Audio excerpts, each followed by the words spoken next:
Syncing Audible and Kindle allows you to seamlessly switch between listening to an audiobook and reading the corresponding ebook, thanks to the Whisper Sync for Voice feature. Here's how to set it up. Check compatibility. Ensure both your Audible audiobook and Kindle ebook supports Whisper Sync for Voice. Not all titles offer this feature. Log into Amazon. Go to Amazon and log in with your account credentials. Enable Whisper Sync. Navigate to manage your content and devices from the Accounts and List drop-down. Select the Settings tab and ensure Whisper Sync for Voice is enabled.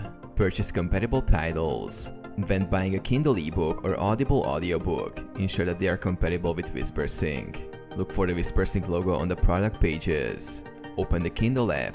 On your device, open the Kindle app and navigate to the ebook you want to sync. Open the Audible app. Launch the Audible app and find the audiobook that matches your Kindle ebook. Start reading or listening. Begin reading the Kindle ebook or listening to the Audible audiobook. Whisper Sync will automatically sync your progress across both platforms. Switch between devices. You can switch between reading and listening on different devices. The app will remember your last position, allowing you to pick up where you left off.